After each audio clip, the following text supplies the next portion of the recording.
Kristian Blummenfelt, Olympic champion, Ironman World Champion, and rookie at Collins-Cup. How are you feeling? How excited are you? Well, it's nice to be here. Feeling good for the weekend, and yeah, it's been a good training block since the Collins-Cup in Edmonton.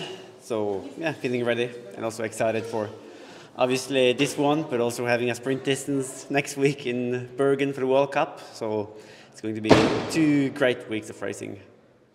So the special thing about the Collins-Cup is that you race in teams, and especially for Team Europe, it's basically 1 to 4 in the world ranking, so you're racing with your strongest opponents.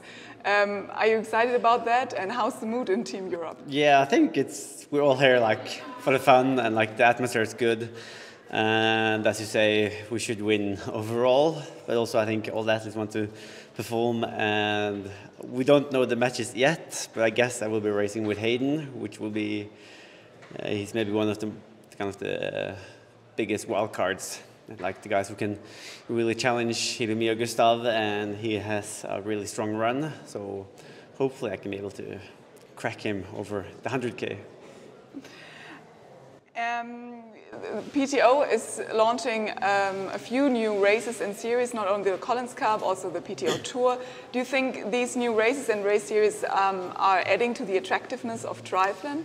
Yeah, I think it's really good what the PTO is doing now with long course, making it more kind of as one group, a little bit like we have in short distance with the World Series. And I really like also how they really support like the big group of athletes. Like they're paying quite far down in the rankings and making it more doable for being a professional triathlete. So I hope to be able to combine the World Series racing next year with the PTO Tour, because yeah, it's great racing, and it's kind of really taking that short distance aggressiveness and intensity up to like twice the distance, and it's a lot of fun.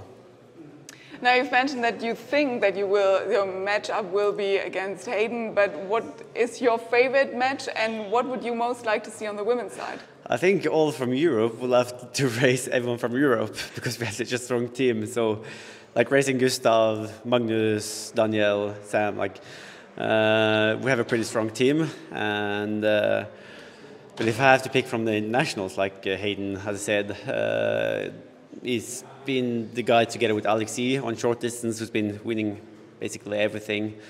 So he is a guy for sure that's going to be tough to beat. Hopefully I have the advantage that I've done a little bit more work over the longer distance than him, and he just prepared for the sprint distance in Commonwealth Games, which is, yeah, it's tricky to combine the sprint distance with the 100K, so hopefully that will be to my advantage. And for the women's, not really sure. Again, I think on a little bit like the same as we have on the men's side. We have super strong women, like with Daniela and Kat Matthews and Laura, especially, and also Anne Haug. So I think the ideal matchup would maybe be Europeans against Europeans. So I think we should be able to collect a lot of points there. But I guess from the wild card, you do want to see how Fleur Duffy is matching up to the kind of the more standardized long distance girls, and also ashamed to miss out Taylor Nibb, who was I think the fastest girl last year. So you've talked about the strong Team Europe, but let's be honest, 4 out of 6 men on the European side are from Denmark and Norway. So is it safe to say that Scandinavia rules men's triathlon right now? And what are you doing differently? Yeah, I think so. Like, and also like from the favorites going into Hawaii, we have a really strong team with Denmark and Norway, and yeah, it's cool to see. But also I think both nations really want to get up to the level on the women's side as well. We have good girls training hard back in Norway, and I guess they have the same in Denmark. So I think we both want to prove that we can be able to handle both races. But yeah, it's obviously inspiring to see what Daniel and Magnus has been able to do over long distance. Now, you've just spent some weeks at altitude. Now you're here. Next week you're racing in Bergen, in your hometown. then what's happening then? Are you going back to altitude to prepare for Kona? Yeah, so now it's been, since the Canadian Open, we've been back up in altitude, doing kind of a very intensive block of training, not standardized Ironman training, but more like for this one and for the sprint race next week. And then from there on, we will more dial in the energy system towards Hawaii. So we will go back up again to altitude in Formö and do the kind of the main block of work there before going to Hawaii, like 2.5 weeks before the race, doing very specific work there.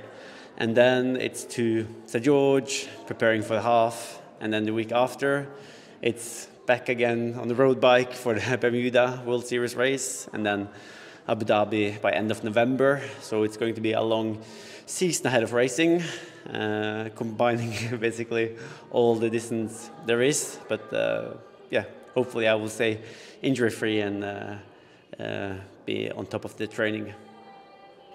And just one more question to Hawaii. It will be the first time that you will race against Gustav Iden on long-distance course.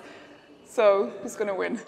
I think, of course, I'm looking forward to battle with Gustav on the full-distance Ironman. Like, I think I'm the only one who's been able to beat him over a distance longer than Olympic distance when I did it back in 2018. So I feel I was quite close in Canadian Open.